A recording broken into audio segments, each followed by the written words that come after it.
Hi everyone, कैसे हैं आप सब। उम्मीद करता हूं कि आप बहुत अच्छे होंगे, रिवीजन भी कर रहे होंगे। तो आज जो है वो हम क्लास 7 की एनसीईआरटी चैप्टर नंबर जो है वो 8 को शुरू करने जा रहे हैं।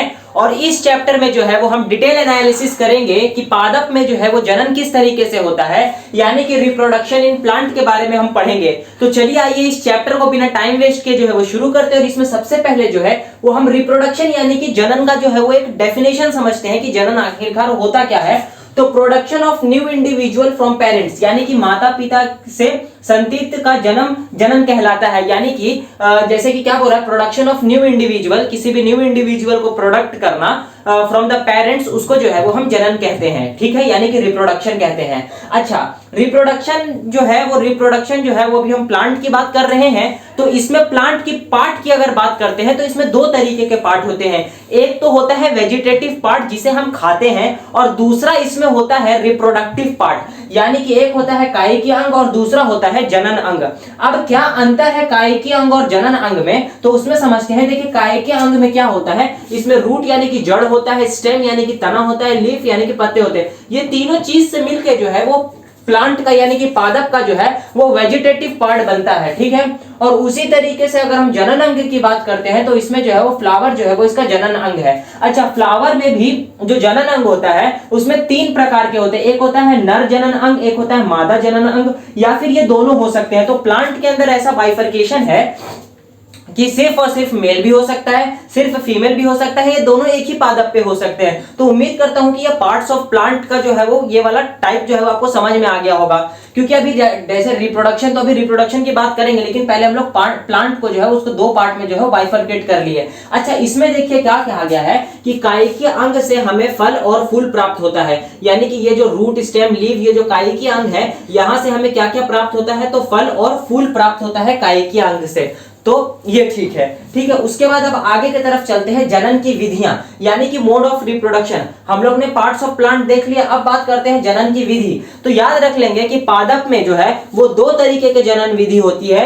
एक होता है अलैंगिक जनन और दूसरा होता है लैंगिक जनन, यानी कि हम इसको कहते हैं इंग्लिश में एसेक्सुअल रिप्रोडक्शन और इसे कहेंगे हम सेक्सुअल रिप्रोडक्शन। अब इन दोनों में क्या अंतर है उसे समझते हैं।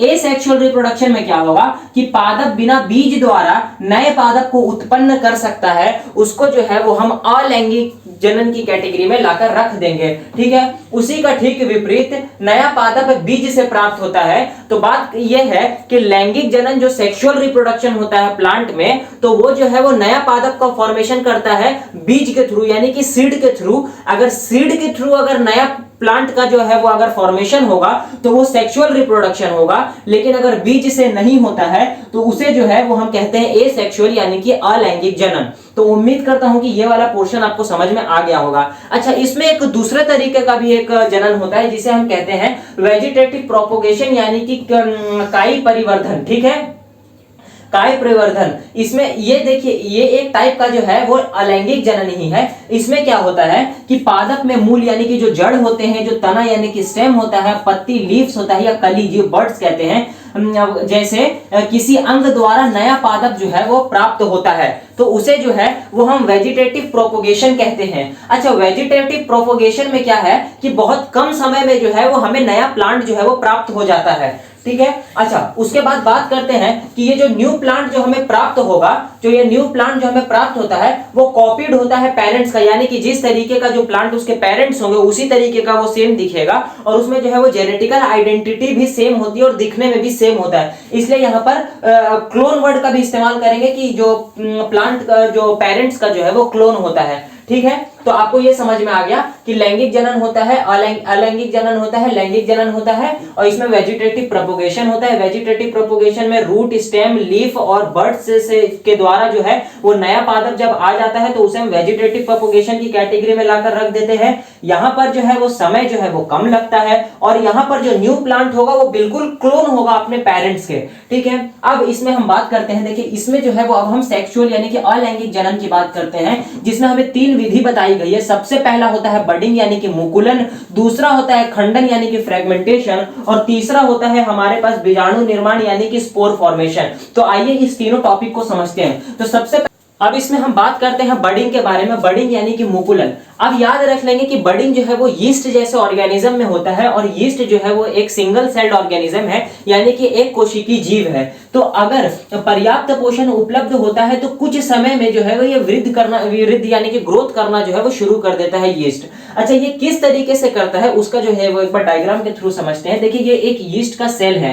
अच्छा, इस सेल में जो है ये ऊपर की तरफ जो है वो हल्का जो ये आगे जो थोड़े टाइम के बाद जो है वो ऊपर की तरफ ये फॉर्मेशन हो सकता है। यहाँ पर जो है वो बड डेवलपिंग, यहाँ पे एक नया बड डेवलप हो रहा है और कुछ टाइम बाद फिर देखेंगे कि यहाँ पर एक नया बड जो है वो डेवलप हो चुका है और इसी तरीके से जो है वो नए बड का एक चैन बन जाता है और इस चैन और फिर ये जब हो जाता है तो फिर उसके बाद ये जो है वो खुद एक नए तरीके का यीस्ट यानी कि फिर ये एक नए सेल की तरह काम करता है। फिर इसमें जो है वो बडिंग का प्रोसेस होगा, तो इस चैन के थ्रू जो है वो बडिंग प्रोसेस होता है। ठीक है, बाहर निकलने वाला छोटा बल्ब जैसा प्रवर्ध जो है वो बडिंग यानी कि मुकुल कहलाता है ये जो है, और ये फिर जो है वो फर्दर जो है वो पेरेंट्स की तरह रिएक्ट करेगा। ये पेरेंट्स है, इससे जो है वो ये बन गया और फिर ये जो है वो बाइफरकेट, ये खुद अलग अलग तरीके से फिर डिवाइड करेंगे और ये बडिंग का प्रोसेस जो है वो कुछ समय में बहुत ज्यादा हो जाता है। ठीक है, अब इसमें नेक्स्ट प्रोसेस हम बात करते हैं खंडन यानी कि फ्रेगमेंटेशन की। देखिए, फ्रेगमेंटेशन जो है वो स्पाइरोगाइरा जैसे पादप में, स्पाइरोगाइरा जैसे एल्गी में होता है। ये क्या होता है कि बहुत जल्दी जैसे कि ये फिलामेंट है स्पाइरोगाइरा का, ठीक है, ये दो बीच में से डिवाइड होएगा और फिर ये एक खुद पेरेंट की तरह काम करेगा और फिर इसमें जो है वो अलग अलग जो है वो डिवीजन देखने को मिलेगा। तो इसमें देखिए क्या कहा गया है कि आपने तालाब अथवा ठहरे पानी यानी कि स्टैग्नेंट वाटर में हरे रंग के अवपंकी गुच्छे यानी कि एल्गी को आप शैवाल एल्गी को देखे होंगे। जल और पोषक तत्व उपलब्ध होता है। अगर जल में पोषक तत्व उपलब्ध हो तो शैवाल वृद्ध करना यानी कि शैवाल जो है वो ग्रोथ करना शुरू कर देता है। खंडन द्वारा गुणन करता है यानी कि फ्रेगमेंटेशन से जो है वो गुना यानी कि बहुत जल्दी से रैपिडली फैलता है और कम समय में बड़े क्षेत्र में फैल जाता है। यानी कि आप बड़े बड़े जो है वो ओशन वगैरह में देखेंगे, वहां पर जो है वो एल्गी जो है वो बहुत लंबे लंबे होते हैं, क्योंकि उस जल में जो है वो उसे जब खनिज वगैरह मिल जाता है, उसे मिनरल्स वगैरह मिल जाता है, तो वो जो है बहुत जल्दी से जो है वो फ्रेगमेंटेशन करना शुरू कर देता है। और सबसे बेस्ट एग्जांपल जो है वो फ्रेगमेंटेशन का हमें स्पाइरोगाइरा के अंदर देखने के लिए मिलता है। ठीक है, अब हम बात करते हैं कि स्पोर फॉर्मेशन यानी कि बीजाणु निर्माण में। तो देखिए यहां पर क्या होता है कि जो बीजाणु यानी कि छोटे जो स्पोर होते हैं, वायु में उपस्थित बीजाणु से कवक यानी कि फंगी उगता है। अब वायु में जो स्पोर होते हैं उससे जो है वो कवक यानी कि फंगी उगता है। और अगर हो सके तो मैं आपको जो है वो एकदम क्या बोलते हैं उसको, मेरे पास है एक फंगी का डायग्राम, वो मैं लगा दूंगा एकदम नेचुरल, जो मैंने खुद से जो है वो ब्रेड के ऊपर जो है फंगी को जो है वो ग्रो किया है, तो आप उसे देख लेंगे। अभी फिलहाल बात करते हैं spore present in the air, जो उपस्थित जो हवा में जो बीजाणु जो उपस्थित होते हैं उसके बाहर आप देखेंगे, उसके बाहर जो है वो कठोर शुरात्मक आवरण यानी कि हार्ड प्रोटेक्टिव कवरिंग होता है। और एक बात याद रख लेंगे कि जो स्पोर होता है वो हमेशा अलैंगिक जनन करता है। कौन सा? एसेक्सुअल रिप्रोडक्शन करता है। ठीक है, अब उसके ऊपर जो हार्ड प्रोटेक्ट कवरिंग होता है उसे जो है वो अनफेवरेबल कंडीशन में जो है वो उसे बचाता है, लो ह्यूमिडिटी में जो है वो उसे बचाता है ताकि वो नष्ट ना हो। और जैसे ही फिर हमारे बीजाणु को जो है वो फेवरेबल कंडीशन जैसे ही मिलेगा तो वो बीजाणु जो है वो अंकुरित हो जाता है और नए जीव में विकसित हो जाता है। ठीक है, आप समझ लिए कि स्पोर फॉर्मेशन एक बार और मैं एक्सप्लेन कर देता हूं कि स्पोर फॉर्मेशन में क्या है कि एयर में जो स्पोर जो प्रेजेंट होते हैं उससे जो है वो फंगस यानी कि कवक बनता है और स्पोर जो है वो अलैंगिक जनन करता है और स्पोर के ऊपर जो है वो हार्ड प्रोटेक्टिव कवरिंग होता है। ठीक है, और अच्छा यह हार्ड प्रोटेक्टिव कवरिंग जो है उसे अनफेवरेबल कंडीशन में जीवित रहने में मदद करता है और जैसे ही जो स्पोर को यानी कि बीजाणु को फेवरेबल कंडीशन मिलता है वो बीजाणु जो है वो अंकुरित हो जाता है और नए जीव में विकसित हो जाता है। और इसका सबसे बेस्ट एग्जांपल है मॉस और फर्न। ठीक है, देखिए आप इस तरीके से देखेंगे कि ये जो स्पोर है, तो सबसे पहले बात करते हैं कि ये हाइफे है। ठीक है, ये हाइफे है और ये स्पोरेंजिया है। स्पोरेंजिया हम इसके बारे में और अलग से डिटेल करेंगे जब हम क्या बोलते हैं इसको, फिजियोलॉजी ऑफ प्लांट को जब शुरू करेंगे। तो अभी फिलहाल समझ लेते हैं ये स्पोरेंजिया यानी कि बीजाणुधानी है। अच्छा, ये जब बर्स्ट होता है तो फिर यहाँ से जो है वो स्पोर यानी कि बीजाणु जो है वो एयर में निकल जाते हैं। ठीक है, अभी फिलहाल के लिए इतना ही। ठीक है, तो उम्मीद करता हूं कि आपको ये वाला पोर्शन समझ में आ गया होगा। ये फिलहाल जो है वो अभी हम लोग इसमें जो है वो अलैंगिक जनन के बारे में देखा है। अब इसके नेक्स्ट पार्ट में जो है वो हम लैंगिक जनन यानी कि सेक्सुअल रिप्रोडक्शन की बात करेंगे। तो चलिए आइए उसे भी शुरू करते हैं। तो अब हम बात करते हैं लैंगिक जनन यानी कि सेक्सुअल रिप्रोडक्शन के बारे में। हमने एसेक्सुअल रिप्रोडक्शन के बारे में देख लिया। अब मूव करते हैं सेक्सुअल रिप्रोडक्शन के बारे में। तो हम लोग ने ये देखा था कि यानी कि जो लैंगिक जनन होता है वो पुष्प पादप का जनन अंग होता है, यानी कि पुष्प होता है वो पादप का जो है वो जनन अंग होता है। उसी तरीके से जिस तरीके से देखिए उसी तरीके से मेल रिप्रोडक्टिव पार्ट होता है पुष्प में और फीमेल रिप्रोडक्टिव पार्ट होता है, यानी कि नर जनन अंग एवं मादा जनन अंग होता है। तो अगर हम मेल रिप्रोडक्टिव सिस्टम की बात करते हैं, मेल रिप्रोडक्टिव पार्ट की, तो उसमें स्टेमन होता है जिसे हिंदी में पुंकेसर कहा जाता है, और वैसे ही फीमेल रिप्रोडक्टिव पार्ट जो है वो पिस्टल, जिसको स्त्री केसर कहा जाता है। और ये उसका डायग्राम है, आइए डायग्राम को भी जो है वो अच्छे से समझते हैं।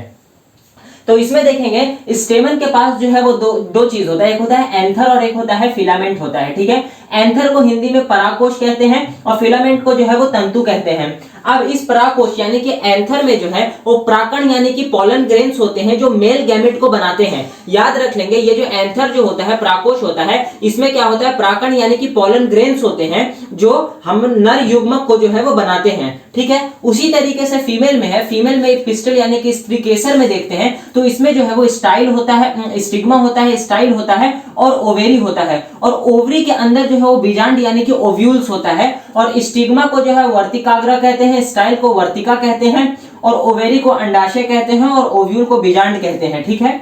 और ये फीमेल गैमेट यानी कि जो अंडा यानी कि एग जो है वो फीमेल गैमेट का जो है वो निर्माण जो है वो कहां होता है, बीजांड में होता है, ठीक है, यानी कि ओव्यूल में होता है। अच्छा, अब याद ये एक चीज रख लेंगे कि ये जो मेल गैमेट है, ये जो मेल गैमेट है और प्लस फीमेल गैमेट, ये दोनों का जब फ्यूजन होता है तो उससे जो है वो जाइगोट बनता है, यानी कि युग्मनज बनता है, ठीक है। उस तरीके के और आगे की तरफ प्रोसीड करते हैं तो देखिए इसमें क्या लिखा हुआ है, यूनिसेक्सुअल और बाइसेक्सुअल। अब एक लिंगी पुष्प, ये द्विलिंगी पुष्प, इसको क्या है, तो देखिए मेल रिप्रोडक्टिव सिस्टम की, मेल रिप्रोडक्टिव पार्ट की अगर बात करते हैं, नर जनन अंग एवं मादा जनन अंग, तो यूनिसेक्सुअल प्लांट किसे कहेंगे, जहां पर ओनली स्टेमन यानी कि चाहे तो सिर्फ स्टेमन हो, यानी कि सिर्फ और सिर्फ जो है वो नर जनन अंग हो, या सिर्फ और सिर्फ जो है वो मादा जनन अंग हो, तो वैसे प्लांट को जो है हम यूनिसेक्सुअल प्लांट की कैटेगरी में लाकर रख देते हैं। जिसका एग्जांपल जो है वो हम देख सकते हैं पपाया, कुकुम्बर एवं मकई। मकई जो है ये सब चीज जो है वो यूनिसेक्सुअल प्लांट है। उसी तरीके से अगर हम द्विलिंगीय पुष्प यानी कि बाइसेक्सुअल प्लांट की अगर बात करते हैं तो उसमें जो है वो स्टेमन एंड पिस्टल जो है वो दोनों होते हैं, ठीक है। उसमें क्या होता है, स्टेमन और पिस्टल जो दोनों होते हैं, और उसका एग्जांपल में है सरसों, गुलाब और पिटूनिया, ये हो गया, ठीक है। अब इसमें आगे की तरफ मूव करते हैं तो इसमें देखिए सबसे पहले अब हम लोग ने देख लिया मेल रिप्रोडक्टिव पार्ट से फीमेल रिप्रोडक्टिव पार्ट को समझ लिया, यूनिसेक्सुअल बाइसेक्सुअल समझ लिया। अब इसमें जो इंपॉर्टेंट प्रोसेस है उसे समझते हैं, पॉलिनेशन यानी कि परागण। तो देखिए इसमें क्या होता है, ट्रांसफर ऑफ पोलन ग्रेन, यानी कि ये जो परागकोश में जो है वो परागकण होते हैं तो वही जो है वो ट्रांसफर होते हैं। अब देख लेंगे कि ये परागकोश कहां, परागकोश यानी कि एंथर में क्या होता है, परागकण होता है। तो ये जो परागकण होता है उसका ट्रांसफर होता है किसमें, स्टिग्मा में। स्टिग्मा यानी कि वर्तिकाग्र में ट्रांसफर होता है। उस ट्रांसफर होने के प्रोसेस को जो है वो हम पॉलिनेशन कहते हैं, यानी कि परागकण कहते हैं। अब इस पॉलिनेशन की अगर बात करते हैं तो ये पॉलिनेशन जो है वो दो टाइप का हो सकता है। एक को कहते हैं हम सेल्फ पॉलिनेशन और दूसरे को कहते हैं हम क्रॉस पॉलिनेशन, जिसे हिंदी में कहेंगे हम स्वपरागण एवं परपरागण। तो इसको समझते हैं, ये क्या होता है सेल्फ पॉलिनेशन। यदि परागण यानी कि पोलन ग्रेन्स जो है उसी पुष्प के वर्तिकाग्र पर गिरता है, यानी कि जो हमारे पास जो एंथर यानी कि परागकोश होता है वो जो है वो उसी पुष्प के वर्तिकाग्र पर गिरता है, तो वैसा जो फर्टिलाइजेशन होता है उसे हम सेल्फ पॉलिनेशन कहते हैं। एंड ठीक इसी का उल्टा यदि परागकण यानी कि जो पोलन ग्रेन्स है उसी पादप के अन्य पुष्प के स्टिग्मा यानी कि वर्तिकाग्र पर गिरता है तो उसे जो है वो हम क्रॉस पॉलिनेशन यानी कि परपरागण कहते हैं। तो उम्मीद करता हूं कि ये सेल्फ पॉलिनेशन और क्रॉस पॉलिनेशन जो है वो आपको समझ में आ गया होगा। इसमें क्या है कि जो पुष्प है उसी के वर्तिकाग्र पर गिरेगा, और यहाँ पे जो परागकण जो है वो उसी पादप के अन्य पुष्प यानी कि दूसरे फूल पर जो है वो गिरेगा। आपको यह पॉलिनेशन समझ में आ गया होगा। फिर आगे की तरफ इसमें मूव करते हैं फर्टिलाइजेशन यानी कि निषेचन। अब निषेचन क्या होता है, युग्मनज यानी कि ये जो जाइगोट के बारे में हमने पढ़ा, ये जाइगोट बनाने के प्रोसेस को जो है वो हम निषेचन यानी कि फर्टिलाइजेशन कहते हैं। युग्मनज बनाने के लिए नर और मादा युग्मकों के युग्मन का प्रक्रम निषेचन कहलाता है। यानी कि जब मेल गैमेट यानी कि नर युग्मज और जो फीमेल गैमेट है ये आपस में जब फ्यूज करते हैं और उससे जब जाइगोट का फॉर्मेशन होता है तो इसी जाइगोट के फॉर्मेशन होने की प्रक्रिया को जो है वो हम फर्टिलाइजेशन कहते हैं। अब जो जाइगोट बन गया ये जाइगोट जो है वो डेवलप होता है और वो एम्ब्रो यानी कि भ्रूण बन जाता है। ठीक है, क्या बन जाता है? भ्रूण बन जाता है। उसी तरीके से आफ्टर निषेचन यानी कि आफ्टर फर्टिलाइजेशन अंडाशय, ये जो अंडाशय जो होता है फल में विकसित हो जाता है। जो ओवेरी जो होता है, ये वाला जो ओवेरी है ये वाला, ये जो है वो फल में जो है वो विकसित हो जाता है और जबकि बाकी जो उसके अंदर के पुष्प जो है वो अन्य भाग जो है वो मुरझाकर गिर जाते हैं और फ्रूट इज राइपेंड ओवेरी। और एक बात याद रख लेंगे, जो हमारा फ्रूट जो होता है वो एक्चुअल जो है वो राइपेंड ओवेरी यानी कि पका हुआ जो है वो अंडाशय होता है। ठीक है, और उसी तरीके से बीजांड से बीज विकसित होता है यानी कि ओव्यूल। अब ये वाला ओव्यूल जो हम लोग ने पढ़ा यानी कि बीजांड, इसी से जो है वो हमारे पास बीज का जो है वो निर्माण होता है यानी कि उसी से जो है वो डेवलप होता है। अब इसमें ये जो पॉलिनेशन का प्रोसेस है इसमें 3-4 तरीके का पॉलिनेशन है। अब बात ये करते हैं कि यदि प्राकण उसी पुष्प के वर्तिकाग्र पर गिरता है तो ये तो खुद से नहीं गिरेगा, तो इसके लिए भी कुछ प्रोसेस होंगे। इसमें 2-3 तरीके का प्रोसेस है। एक तो है कि जो हवा चलता है, जो पवन चलता है, उसके वजह से जो है वो प्राकण यानी कि जो पोलन ग्रेन है वो उड़कर जो है वो वर्तिकाग्र पर गिर जाए। तो ये सब चीज के बारे में 3-4 पॉइंट है वो अभी हम डिस्कस करते हैं। अब इसमें एक प्रोसेस जो छोटा सा बच गया था, आइए जो है वो उसे कंप्लीट कर लेते हैं। यहां पर देखिए सीड डिस्पर्जन, यानी कि वही मैं बता रहा था कि पॉलिनेशन में जो प्राकंड होते हैं वो वर्तिकाग्र पर गिरते हैं तो वो किस प्रोसेस के थ्रू गिरते हैं। तो सबसे पहले जो विंग सीड यानी कि पंखयुक्त बीज होता है, जिसका एग्जांपल में है सहजन और द्विलक। इसमें क्या होता है कि जो है मतलब बेसिकली इसमें क्या होता है, विंग्ड सीड यानी कि वो उड़कर जो है वो वर्तिकाग्र पर गिर जाते हैं। और वही सेकंड विंड चलने से यानी कि जो आक और सनफ्लावर जो है वो विंड यानी कि विंड जब चलेगा तो जो है वो प्राकंड जो है वो उड़कर जो है वो वर्तिकाग्र पर गिरेगा। एंड तीसरा जो है वो एनिमल यानी कि जानवर, हुक विद एनिमल। अब बहुत बार क्या होता है, आप लोग देखे होंगे कि जानवर जो है वो किसी जंगल वगैरह में किसी प्लांट के बीच में से पार होते हैं तो वो प्लांट में जो है वो हुक हो जाता है और फिर वो कहीं जाते हैं, मतलब फॉर एग्जांपल फिर दूसरे प्लांट के पास जाएंगे तो वो उससे जो है वो अटैच हो जाता है और अटैच होकर जो है फिर आगे का प्रोसेस कर लेता है। ठीक है, उसी तरीके का एग्जांपल इसमें है ज़ैंथेमम और यूरेनिया। अच्छा, फोर्थ जो है वो बहुत इंपॉर्टेंट है, फ्रूट बर्स्ट, यानी कि क्या बोलते हैं, फ्रूट जो है वो बर्स्ट होता है, फूटता है तो उससे जो स्पोर निकलते हैं फिर फर्दर वो जो है वो वर्तिकाग्र पर गिरते हैं, फिर आगे का प्रोसेस जो है वो होता है। उसका एग्जांपल है कैस्टर एंड बैल्सम। ठीक है, उम्मीद करता हूं कि आपको ये चैप्टर समझ में आ गया होगा। बहुत इंपॉर्टेंट चैप्टर है, यहीं से जो है वो रिप्रोडक्शन इन प्लांट में अभी तो बहुत सारे प्रोसेस इसमें बाकी है, लेकिन क्लास 7 की एनसीईआरटी एक बेस बनाने की कोशिश की गई है इस चैप्टर में। तो मिलता हूं मैं आपको इसके नेक्स्ट लेक्चर में और एक अलग और नए टॉपिक के साथ। तब तक के लिए जय हिंद, जय भारत।